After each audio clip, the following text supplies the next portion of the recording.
The following is an exclusive presentation of WI Garden Media, the voice of Garden Talk Radio.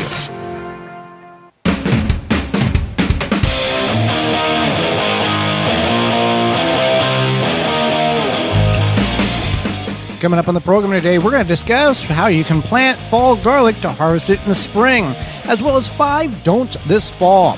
Our guest is YouTuber Wendi Phan will be with us, and we'll answer your garden questions. The hour's full, so join us. You are listening to the most informationally packed hour of garden-focused radio in the country and on the internet with your host, husband and wife team Joey and Holly Baird. This is the Gardening with Joey and Holly radio show. And welcome to another edition of the Gardening with Joey and Holly radio show. Happy you've chose us to be part of your day just for a little bit. I am your host, Joey Baird. Beside me is my wife, co-host, best friend, and gardening partner, Holly Baird. This program is for you, about you, to how to grow your garden, how to maintain your landscape, grow healthier trees, make your grass look greener, as well as preserving what you grow. Happy you're tuning in, whether you're doing that on one of the 20 AM and FM frequencies, broadcasting our program here in 2025 through a radio app, through our parent website, thewisconsinvegetablegardener.com, underneath the Radio 9 season tab at the top of the page. Podcast replay or in-studio video replay. Thank you so much. You want to be part of the program? Send your emails to gardentalkradio@gmail.com. That's gardentalkradio@gmail.com. Or you can give us a call toll-free, coast to coast, 1-800-927-SHOW. That's 1-800-927-7469. Well, before we get in the program, Holly, it's time for this week's Joke of the Week. What is small, red, and whispers? One's cherry, strawberry, tiny tomato. A horseradish, like it's horse. Oh, it's horseradish. Okay. But this week's garden joke is brought to you by Rescue.com. American-made rescue products keep your family, home, and yard protected from pests, insects like wasps, hornets, yellow jackets, flies, ants, and more. Learn more at Rescue.com. That's RESCUE.com. Growing garlic, the traditional, typical, most successful method of growing garlic is you plant it in the fall in the northern areas of the United States. It overwinters, gets a number of cold or chill hours, and you harvest it in the spring based on the variety between June and July. There are some techniques in which you can grow garlic in southern warm climates, but we're going to focus on the northern portions, as that's where most of our listeners, terrestrial radio stations, are all at. And if you're listening on podcast replay, there are techniques that you can modify in your particular area if you're outside of the northern or central portions of the United States. Right. So, there's 2 different kinds. There's technically 3, but 2. Yeah, so one, we'll just guess, like, we'll talk about the third one, I guess, which is elephant garlic, which is not truly garlic. It's like an onion family. You grow it like an onion. You plant it in the spring. But it's not truly garlic. Right. It's they're all kind of part of the same family, but it's not truly garlic. Right. It has a garlic flavor. It is very large and clove and easy to peel and process, but it's not a true garlic in the sense. No. So something to keep in mind. So then there's hardneck and softneck. Hardneck is the kind that gets scapes. A scape is a seed pod that comes out of the top of the garlic, and the scapes are edible. They have a strong garlic flavor, and they are kind of like a pre-garlic treat. Right. The elephant garlic is a cultivar or a broad leaf wild leek, essentially, is what it is. Right. Okay. So there we go. So that's hardneck, softneck, and then hardneck, it is ready to harvest because you get the scapes, and then a couple weeks later, kind of yellows, and then it's ready to harvest. Softneck doesn't have the scapes. Hardneck doesn't store as long. Softneck stores longer. Correct. Yes. Okay. I got those 2 right. Sometimes I mix those 2 up. And then the softneck, it's ready to harvest because it tips over like an onion. Right. Yeah. So, there's really no right or wrong answer. If you want hardneck versus softneck, you could, hardneck stores longer than softneck. So, right. Yeah. So, yeah, that's what I said. And hardneck is a better growing type of garlic for colder climates, for the northern areas. Yes, it's very hardy. And there's a lot of varieties, and sometimes you can find them at your local farmer's market, or you can find them online to grow. You don't want to typically grow just random garlic you get from the grocery store. A lot of times it has growth inhibitors on it. It's a generic, weak variety and terrible flavor. Right. So you want to find a garlic seller. Correct. Grower. Yeah. Grower, whatever. Jungseed.com has garlic available. You can use coupon code 15TG25 to save 15% off your order at jungseed.com. And we grow a variety of different garlic. Spanish Roja, German Hardy, Purple Glazer, German Hardy, I already said that. There's like 6 varieties we grow, but we don't specifically keep them identified in individual patches. We grow garlic, and we save the largest bulbs, which will contain the largest cloves, which we will plant in the fall. See, we harvested our garlic in early to mid-June. So it is curing. We'll talk about that in a moment. But we are taking those large bulbs, setting them aside, and we will open them up and find the largest cloves and plant them in October. You can plant them at any time as long as you can get them in the ground 2 to 3 inches and allow them to establish roots. You want to plant them closer to freezing. Right. You don't want to plant them now. You are any time we've ever planted garlic, we do get some top growth, which is fine. Right. Yeah, that's fine. That means the roots have established and it's starting to develop some vertical or some above ground growth, and then it will go in dormancy over the winter. I have a friend who just grew garlic for the first time, and last, I think, December, she was like, they're sprouting. Is that okay? And I was like, yes. And she was like, I thought I did something wrong. And I think I told her that they could sprout, but it's okay. It's kind of freaky though if you're not expecting it, but they're I always say that garlic is stupid easy to grow, and you don't have to have a garden to grow it. Yeah. You and I really messed up a few times, and then we figured out what we were doing with help from the garlic guy. But, yeah. So you want to make sure that it's okay that it does sprout. Now you can mulch, but you don't need to mulch. If you mulch, don't put like a foot of mulch over your garden. You just want to do like a thin layer, but it's really not necessary. You can just leave it as it is. Now, we've never grown garlic in a container. We've only grown it in the ground. And if you've got a rose bed or a flower bed along the side of the house, you can grow garlic in the ground. It grows in very poor conditions and does very well. Growing garlic in pots is straightforward procedure that is perfect for people who are lacking space. With the right techniques, you can successfully cultivate homegrown garlic in a container on your patio or balcony. The thing that you want, the asterisk in that, is a 5-gallon bucket or 10-gallon grow bag of soil. Is when it gets to 0 degrees outside, it is a solid block. In the ground, yes, it is cold, but the earth warms the soil where 3 or 4 inches below ground is not as cold as the ambient temperature. Because that container is elevated, it is going to absorb all that coldness and doesn't mean it will, but can slow down or tamper with the development of the garlic. So with that being said, I personally, if I was going to try to grow garlic in a container, I think I would instead find a place to just toss it in the ground. Corner of the garden, corner of the yard, in a flower bed, somewhere. So speaking of that, the where to plant is someplace that you need to know that it's going to take up at least 9 months, if not probably closer to 10 months of real estate. Basically October to June, October to July. Yeah. So just keep that in mind. Wherever you plant it, it's going to be there for the larger portion of the year, or of a year. And then you want full sun, and you want nice, rich, nutrient-rich, loamy soil. It's a root plant, so it needs looser soil to grow.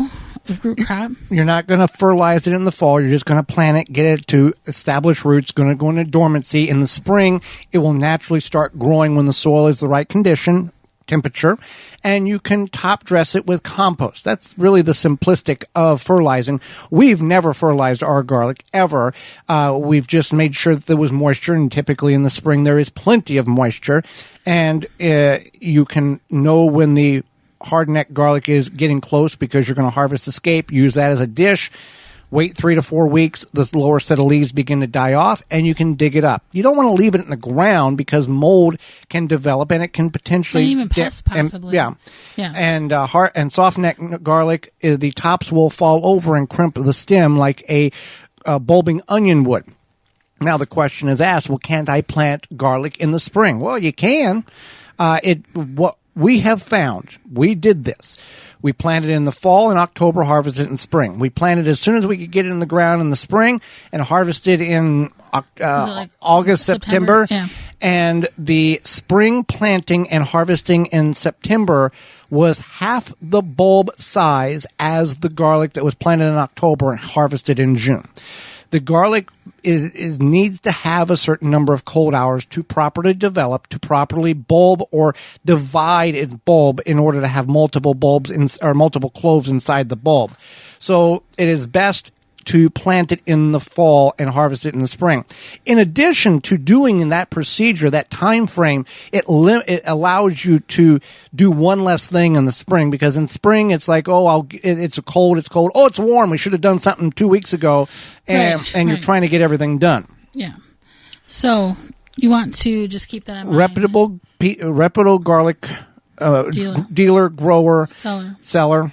And you want to call them. Yeah, and you don't want to buy store-bought. Now, if you have a friend who has a lot of garlic, you can ask them for some bulbs to order to plant. Now, you can plant a small clove from the bulb. You're just not going to get the larger bulbs that you may expect. A large clove will increase the... Or maybe you have a coworker. I gave a couple of my coworkers garlic to grow, and they still tell me, and this was probably 5, 6, 7 years ago, and they say, oh, we're still growing this garlic. We do exactly what you said. There's nothing wrong with replanting.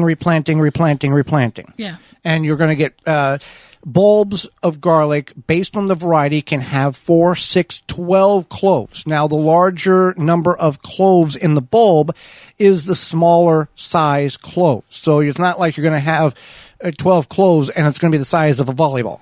Right. It's going to be, the size of a tennis ball type of diameter. I should give my boss some garlic. There you go. Yeah.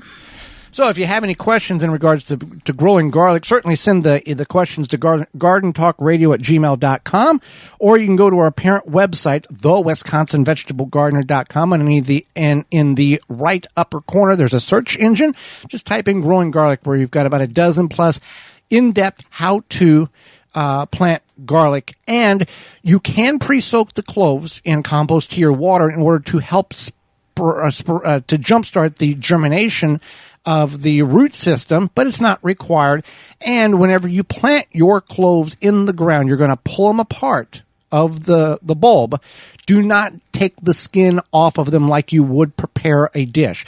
Leave that skin on the clove, as that is a protective mechanism for the clove to allow it to grow and not have issues under the ground.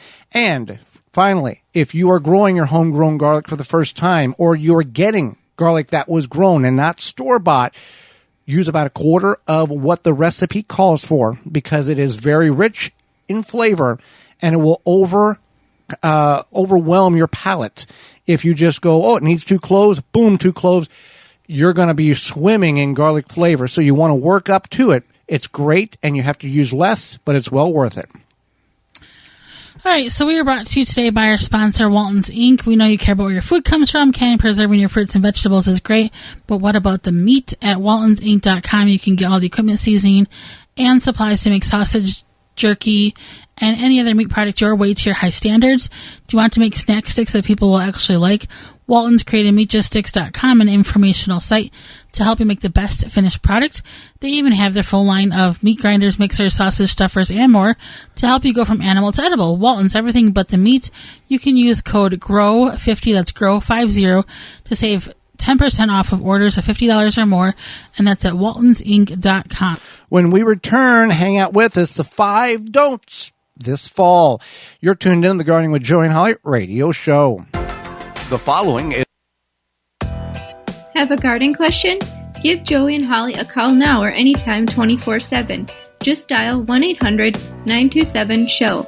If you can't get through, leave a message and they will call you back. Call now 1-800-927-SHOW.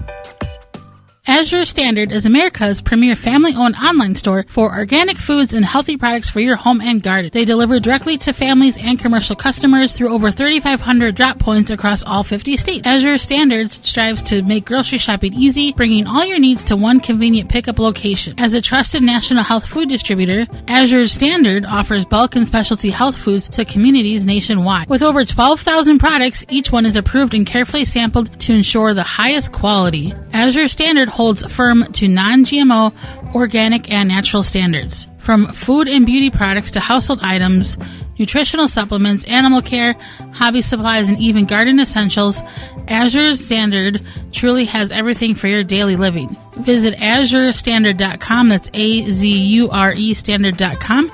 Use promo code Joey and Holly 15 at checkout to get 15% off for new customers who open an account for the first time and place a minimum order of $100 or more, shipped to a drop location of your choice. That's code Joey and Holly 15 at AzureStandard.com. Azure Standard is A-Z-U-R-E Standard.com.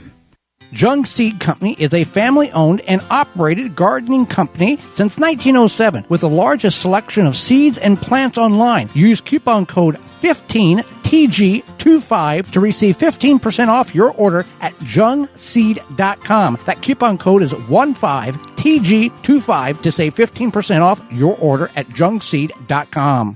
R.H. Shumway is a family-owned and operated gardening company with a large selection of seeds and plants online.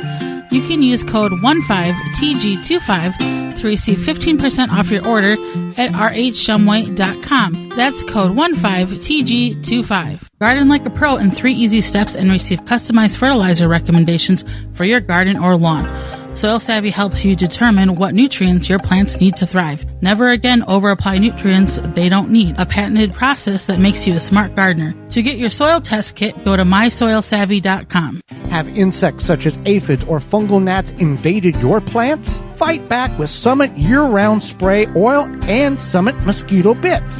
Organic Summit Year-Round Spray Oil kills insect pests on indoor and outdoor plants. All natural mosquito bits kill fungal gnats larvae in container plants. Both products are harmless to people, plants, and wildlife. Summit Year-Round Spray Oil and Summit Mosquito Bit are available at garden centers, hardware stores, and at SummitResponsibleSolutions.com. One Sweet Earth makes the last garden bed you'll ever need. Strong, simple, sustainable. One Sweet Earth beds slide together in minutes.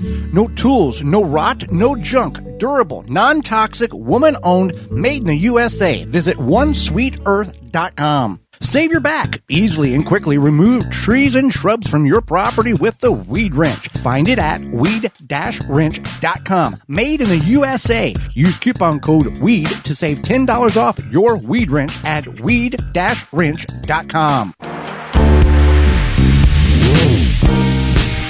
Welcome back to the Gardening with Joey and Holly radio show. Happy you're with us. Thank you for allowing us to be part of your day just for a little bit. Want to know more information about those sponsors that allow us to be heard on your radio station each week? The WisconsinVegetableGardener.com underneath the Radio 9 Season tab at the top of the page.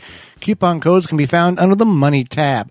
Well, as fall's approaching, and yes, it is, whether we want to admit it or not, some people are excited about it, others are disappointed. There are some things that you do not want to do or do not want to forget to do when it comes to your garden. Right. So one thing you want to do is you don't want to clean your garden out. So you can obviously, like, you can trim back things if you want to. Get the diseased plants out, number one. Plants out. If you want them to, like, take your trellises out, things like that, you can certainly do that. But the reason we're saying, like, don't completely clean it out is because this can become housing for insects. Uh-huh. If it's something like... because people will go in and just drag everything out to the curve, or what's left, they'll take the lawnmower and mow it flat, and it looks like a field ready to be planted, and there's nothing left for any insects, good or bad, to be housed over the winter. Now, what you can do is if you do want to pull the plants out, you can do that, but just lay them down.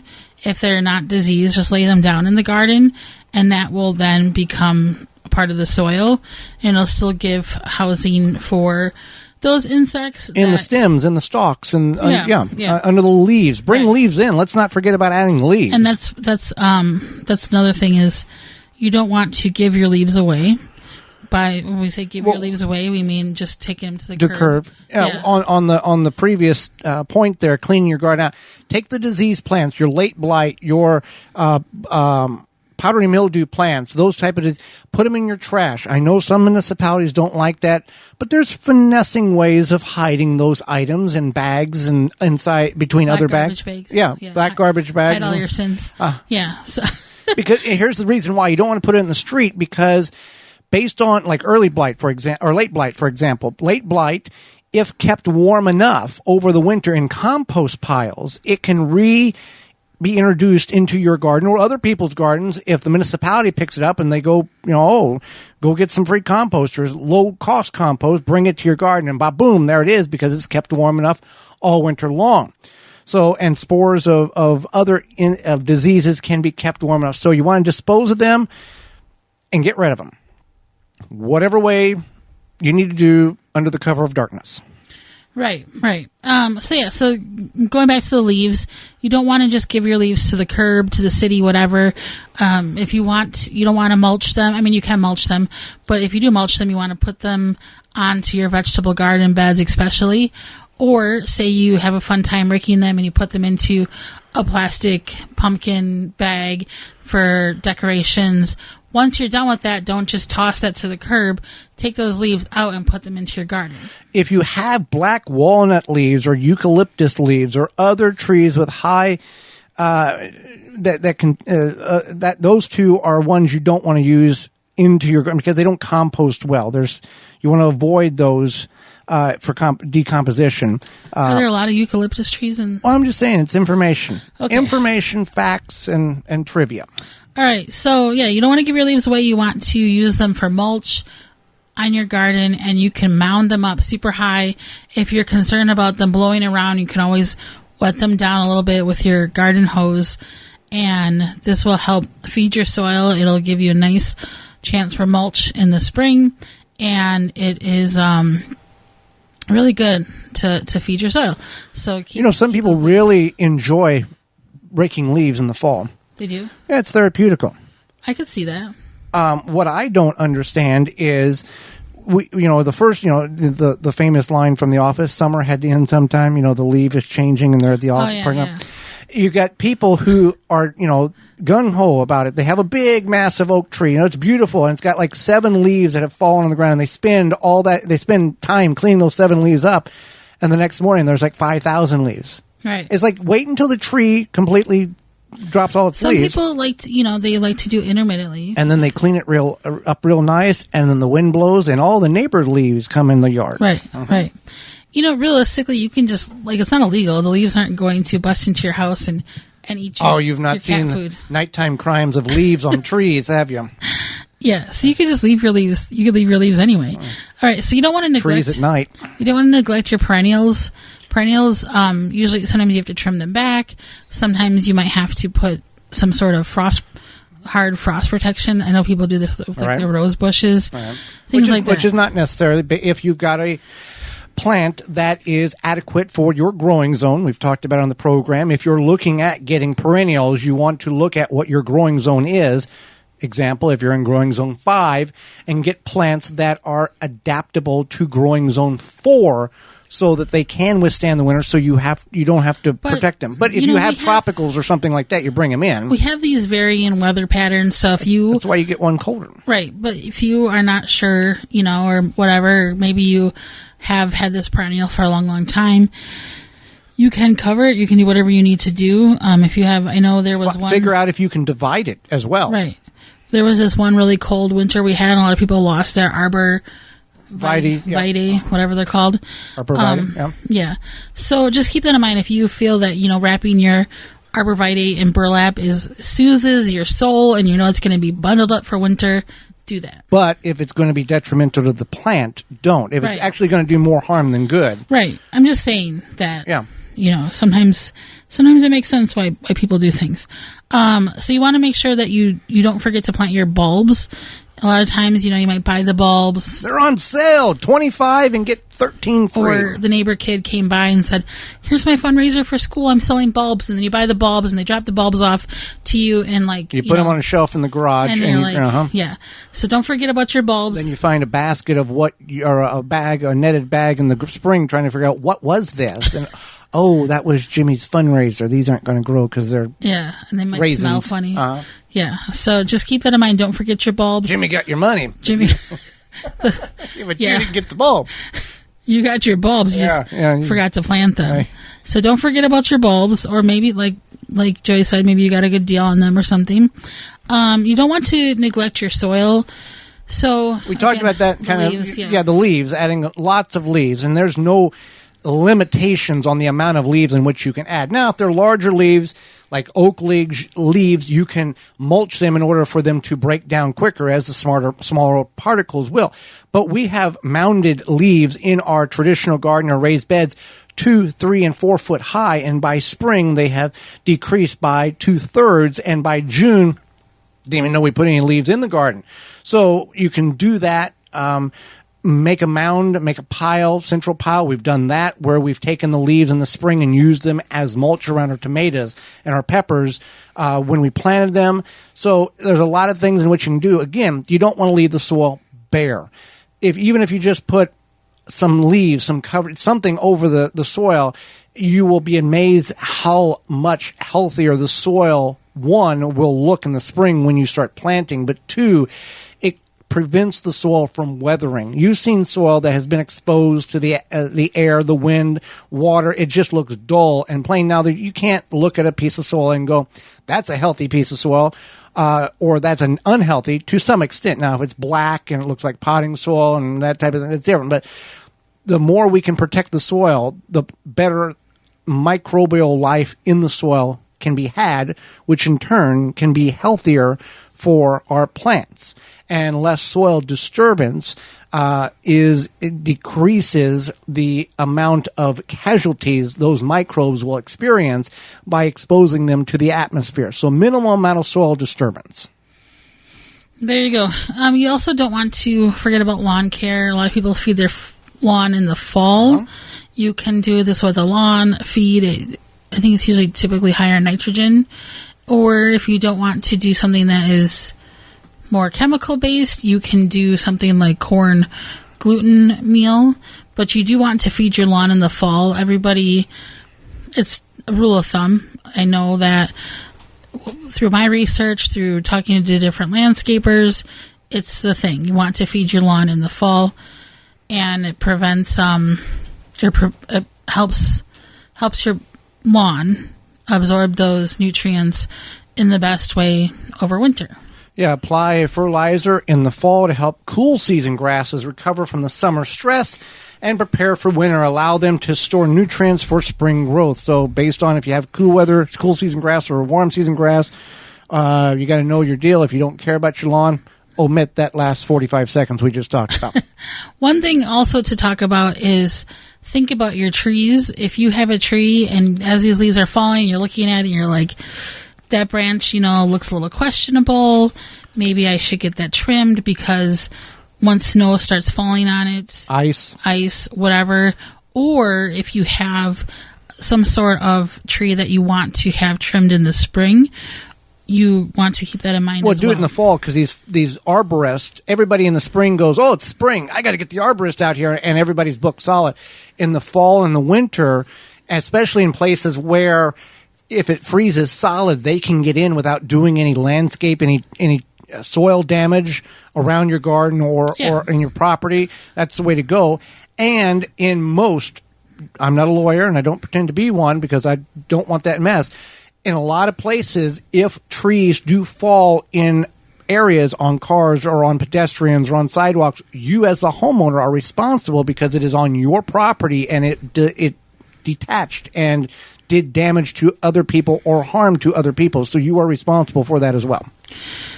That's really something that's important to think about is not just, is this going to fall on my Christmas lights? $800, I'm picking a number, $800 for an arborist, or legal fees and insurance calls and hospital bills. $800 is a cheap, I'm just picking a number, but it's very dramatically reduced compared to the potential expenses that I'll get it next year. Oh, the tree took care of itself and now I've got problems, because they will find you. And this is something that is, the fall is a time for this, because you're going to see these things as the trees lose their leaves. And also, you just look up and you're seeing these things, and so you'll be more aware. So just keep that in mind, that you want to prioritize the safety, I guess, if that's the case. Especially, I know where we are, we've had so much wind, it seems like, and storms and whatnot, so could do some damage to trees. Well, Holly, summer is soon to be getting over, and in some places the kids are back in school. Nights will soon be getting colder, but you do not want to forget about your lawn. Just because it's fall, we don't want to forget about our yards and those Japanese beetles either. They may be gone, but they're not far. Not only did they feast on your roses and berries this summer, they laid eggs on your turf so they can start again next year. Take a stand on the phylum Grubgon. Grubgon is a non-chemical Bt granule that specifically targets scarab pests and their larvae. Simply apply the granule with a spreader, irrigate into the soil, and let the naturally occurring bacteria do its job. Not only is Grubgon easy to use, but it's the only non-chemical choice that effectively controls grubs. And the best part about it, it's non-toxic to bees, butterflies, and pollinators. In fact, Grubgon has no label restrictions for use around flowering plants, so you don't have to worry about those bees taking it back to their hive and killing the hive. You can find Grubgon from PhylumBioproducts.com, the natural choice. That's Grubgon.com. Hang out with us. YouTuber Wendi Phan will be with us when we return. You're tuned in to the Gardening with Joey and Holly radio show. Got a question for Joey and Holly? Send it via email anytime to gardentalkradio@gmail.com. 4-Jar Canning Supply, your one-stop shop for all your canning needs, where old ways meet new in every jar. They are a family with decades of home canning experience, offering top-quality products and outstanding service. Never run out of canning lids again. Whether you're a seasoned canner or just starting out, their extensive range of canning products will elevate your canning game. 4jars.com. Inspired by the homemade preserves of our childhoods, they want to share that same joy with you. They deeply care about your family's health and understand the importance of homemade, nutritious meals. That's why they offer high-quality products to help you preserve your food. Quality canning lids, pressure canners, vacuum seal machines, and all the tools you need to get the job done. 4Jars has you covered. Our canning lids provide the perfect airtight seal for any regular, wide, or gym-sized jar. With the thickest lids on the market, they provide long-lasting freshness, up to 18 months, and are rust-resistant, ensuring your preserves stay secure. Use code 4jars25 to save 10% off your order at 4jars.com. That's FORJARS25 to save 10% off your order at 4jars, FORJARS.com. Check out ivorganics.com. It's America's leading garden product YouTube channel. IV Organic products are innovative, organic, effective, and proudly USA made to help you achieve your best growing season. Use coupon code RADIO10 at checkout and save 10% on your entire order at ivorganics.com. That coupon code again is RADIO10 to save 10% on your order at ivorganics.com. If you could double the life of your raised bed boxes by sealing the wood with a clear non-toxic wood preservative, would you? Well, now you can with a clear, penetrating product called Internal Wood Stabilizer. It's 100% non-toxic and easy to apply. Seal your untreated wood surfaces, even chicken coops, by spraying on Internal Wood Stabilizer. It's invisible, seals the wood from the inside out, and never wears off. Recommended by organic gardening experts. Internal Wood Stabilizer. Check it out at timberprocoatingsusa.com. Vermont Bean Company is a family-owned and operated gardening company with the largest selection of seeds online. Use coupon code 15TG25 to receive 15% off your order at vermontbean.com. That coupon code is 15TG25 to receive 15% off your order at vermontbean.com. Welcome back to the Garden with Joy and Holly radio show. Want more information about those sponsors? Find them all at our parent website, thewisconsinvegetablegardener.com, underneath the Season 9 tab and the Money tab for coupon codes. Holly, let's go to the hotline and bring in our guest for this week. Wendi Phan is a passionate YouTuber and creator of Wendi Land YouTube channel. She educates people on how to grow exotic plants and edibles, and also has a business where she sells the herbs and plants. Welcome to the program, Wendi.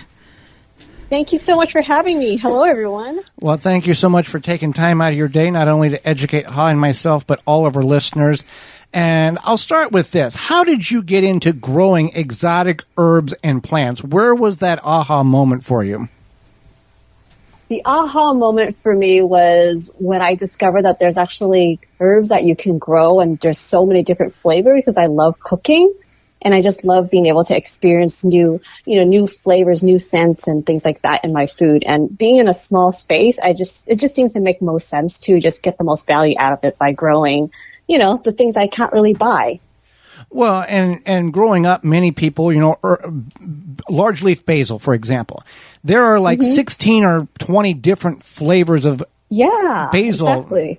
Lemon, lime, chocolate, all these different kinds. And it's like, where was all this at? Why wasn't we, and then you can kind of create a whole world of flavors and seasonings with just growing basil. Yes.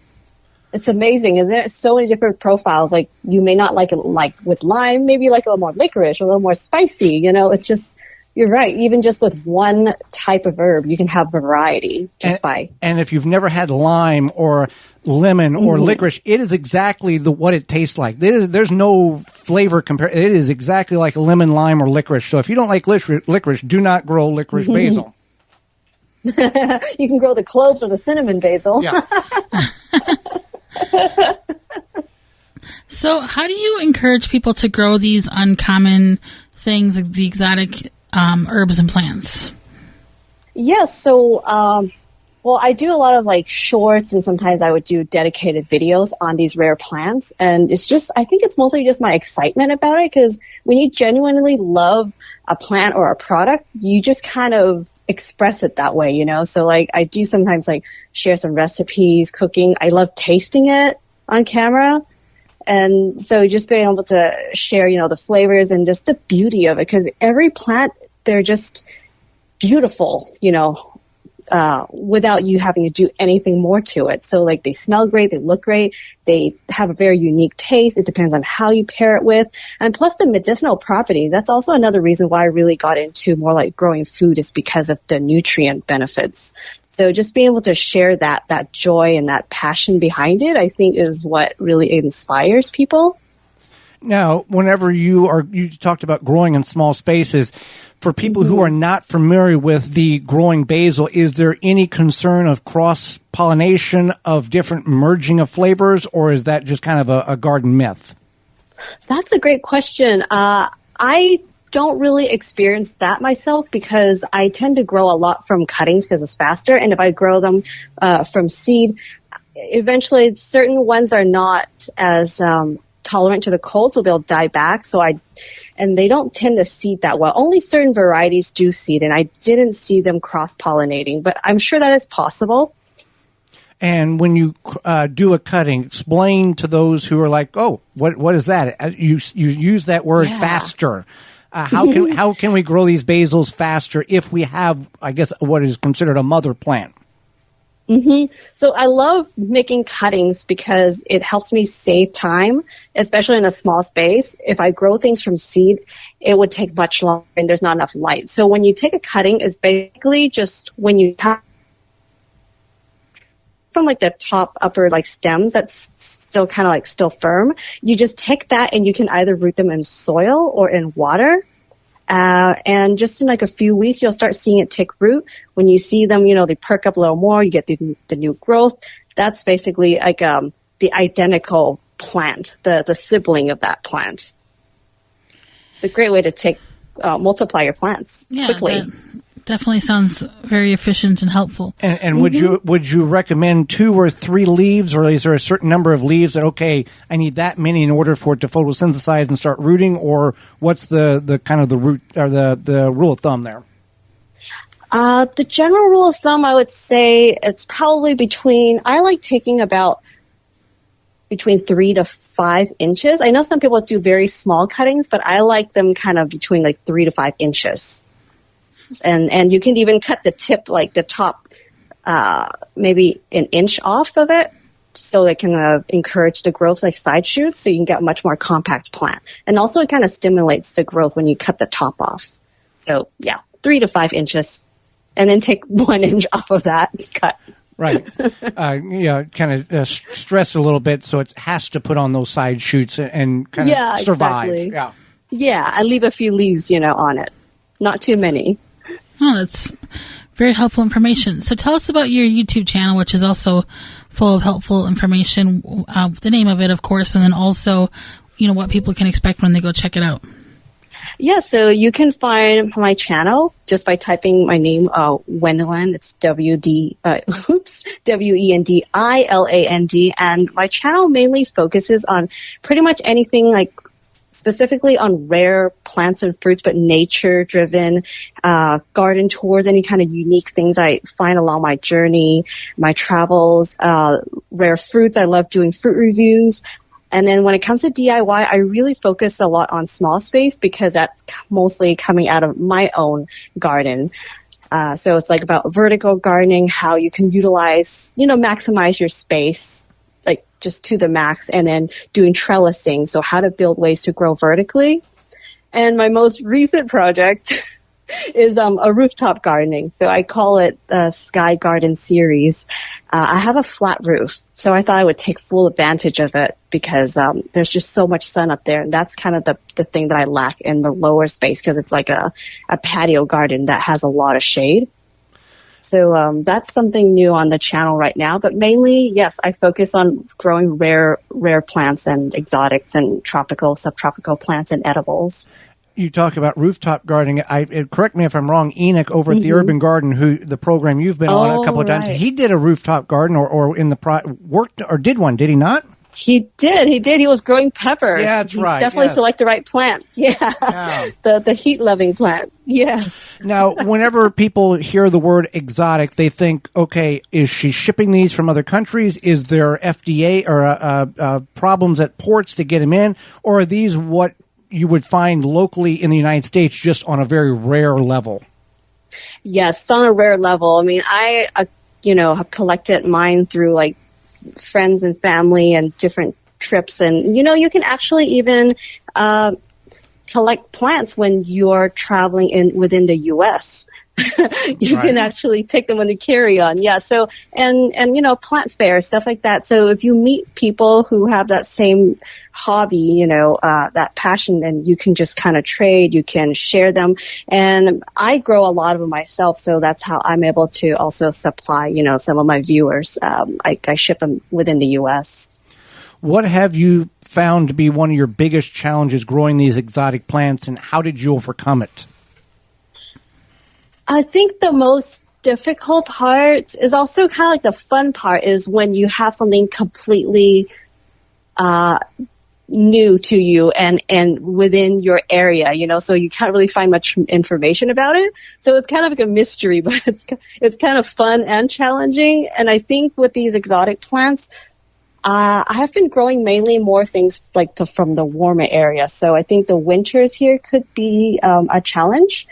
But then after growing them for multiple years now, a lot of my exotic plants have kind of acclimated to, they're doing better now. I used to have to protect them, certain ones, and certain ones don't make it, and and how sensitive they are to the cold. And what growing zone are you currently in that you're experiencing this with? I'm in zone 10. Okay. So it's pretty mild winter, right? But for some tropical, especially like a really new one that's like introduced to the area, they can get really sensitive to even like lower 60s Fahrenheit. What are some of your what are some exotic plants that you would recommend for a new beginner? A new beginner.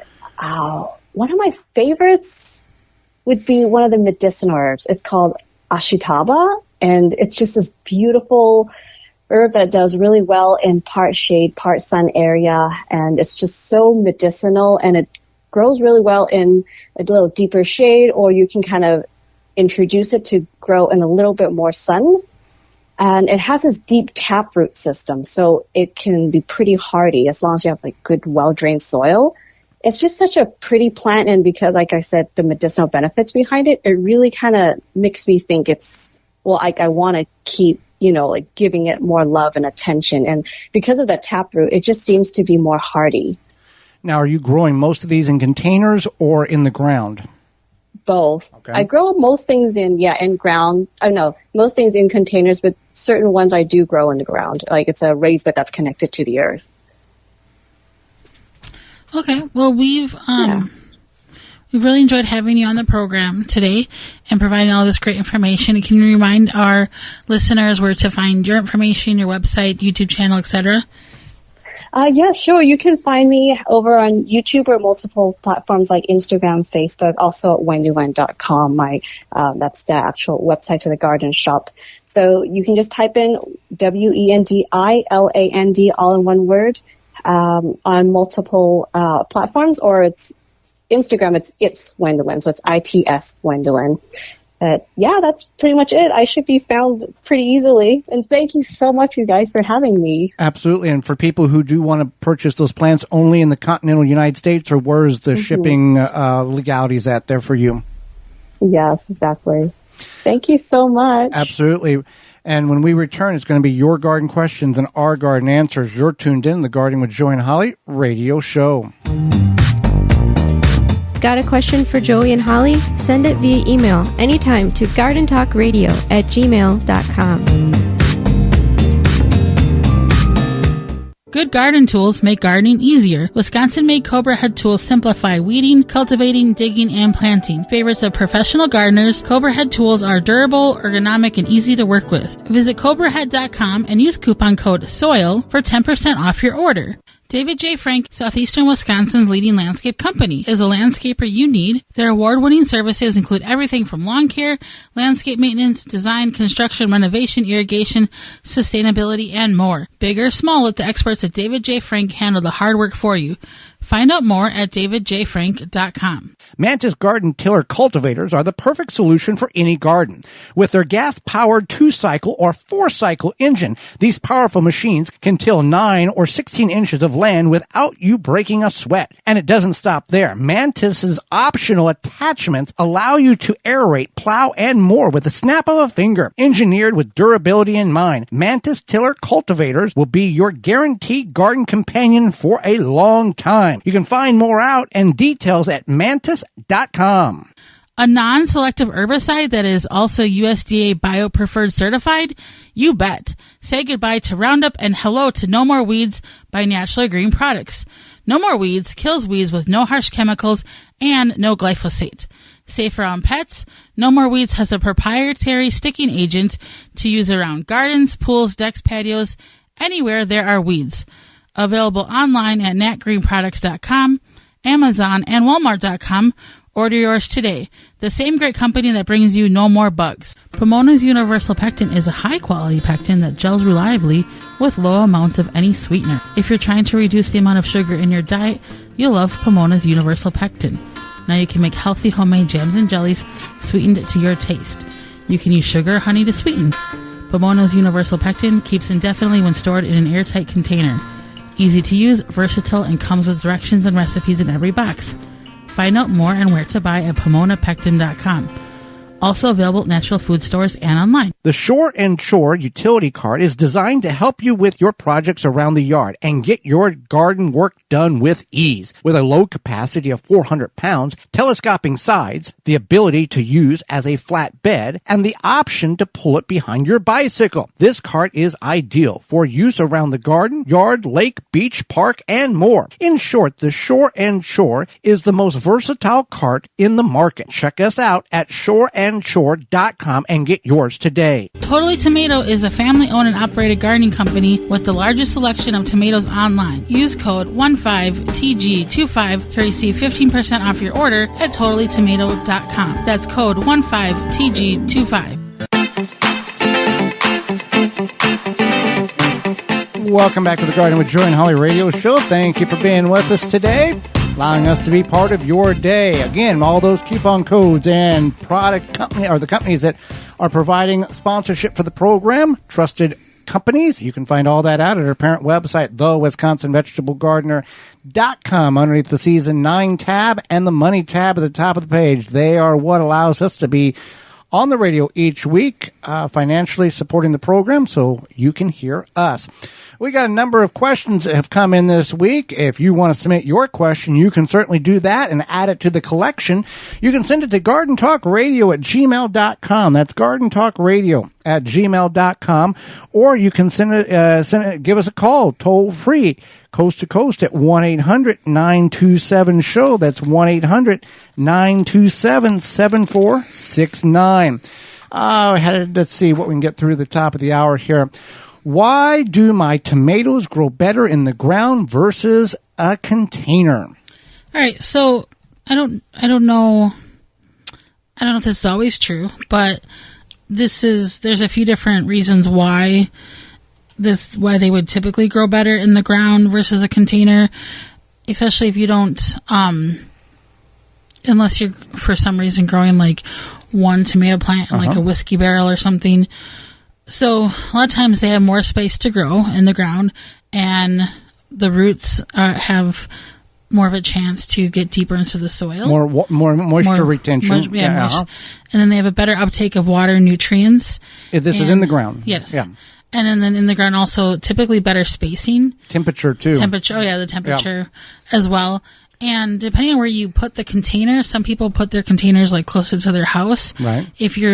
If your garden is like in an open space, they're going to get more sunlight. Well, and the container will warm up. Right. And if you put it close to the house, the radiation or the radiant heat coming off the siding, if you have a dark house, it's going to radiate back into that plant and really heat the soil. If it's 85 or 90 degrees outside, that container is most likely 85 or 90 degrees. If you put your hand down in the soil in a garden, there's a little bit of coldness, moisture to it. It's totally different in containers. So some plants adapt better and do like that heat in the soil, eggplants or okra, but other plants, or even hot peppers, but moisture is key to all of this, and it is much more of a challenge.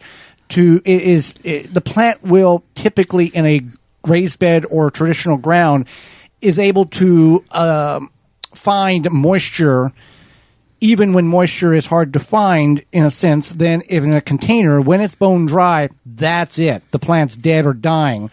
Compared to in a ground where there is some moisture available. Absolutely. So yeah, that's a few different reasons why there. So let's see. Here we go. I have early blight on my tomatoes. Can I cut off the affected leaves? If so, how much can I remove off the plant and still have the plant live? General rule, 25%. Yes, you can remove the infected leaves on your early blight tomatoes. 25% of the overall foliage volume. Now, this is the same whether you're doing, if you're harvesting basil leaves, you want to take no more than 25% unless you're going to just rip the whole plant up and let it dry and do its thing. Same thing for a lot of plants. 25 is really a good number because that gives the plant enough leaf structure to continue to grow, but also you can remove the infected leaves. Now, if you're a mathematician and you go, okay, well, there's 29 3/8% of foliage that I need to remove, go ahead and take it off. But about 25%. Sitting there doing some analysis on Plant math. Plant math. All right, so I never. What did you say the other day was with the smoke, the ash from the fires? You were calling it fire dust. Fire dust. Okay. it sounds less invasive that way. Smoke is hazardous to your lungs, but fire dust is like friendly. It's friendly. Yes. Yeah, okay. I've never saved seeds from my vegetables. Do I allow the vegetable to overripe, remove the dry seeds, and store? Yes. Next question. No, yeah, that's really what it is. It's kind of what you do, yeah. I wouldn't say overripe, but like... You want it to get as ripe. Tomato, yeah, almost to where it's falling off the vine. Bean, you want it to let it, like if you're growing bush beans, and you want to let the bean completely dry like a hard shell bean on the vine, then remove it. Now, if you're growing pole beans, edible pole beans, and edible pod bush beans, you want to label them because they do have some different characteristics in color, shape. But if you're not familiar, seed as a seed, you're going to need some labeling on that. And with anything, and we've talked about it, and we've had dozens of guests on the program over the last 9 years that say you got to label them because you'll forget. Brassica seeds all look the same. Broccoli, cauliflower, looks, kohlrabi all looks the same. Onions and leeks look the same. There's all types of parsnips. All these things look the same. You got to label them. And yes, you just let them dry on a porcelain plate, not a paper plate, because the seed will dry into, and then you'll be chipping it off, and you'll have little pieces of cardboard or little pieces of plate, which is not detrimental to the seed. But yeah, you want to label them. Let them. Now, the way you want to dry these is tomatoes. We've talked about this. There's a different way of saving the seeds. You've got to put them in a water. Like you have to ferment them for a couple of days in order to get the gelatinous slime off the seed. Then you rinse them through a sieve, and then you dry them until that you can see like you would out of a package.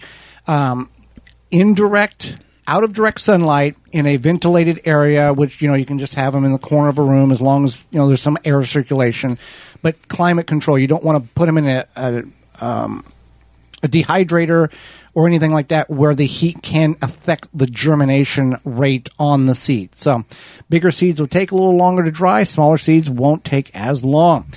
All right, I have a good harvest of potatoes. What is the best way to store them to get the longest out of them before they would potentially start to sprout? So one thing you want to do is you want to keep them just like, so you know how at the store, they store them in those bags that have the air circulation, the holes in it, the holes. You want to make sure that you have air circulation for your potatoes. You don't want to just like put them in a plastic grocery bag and jam in the back of your... Because that's mold. Yes, exactly. So air circulation, if you have like maybe a wicker basket situation, you could do that. I would leave the dirt on them. Yes. Don't clean them, and then put them in the dark. Yeah, you don't want to give them access to light.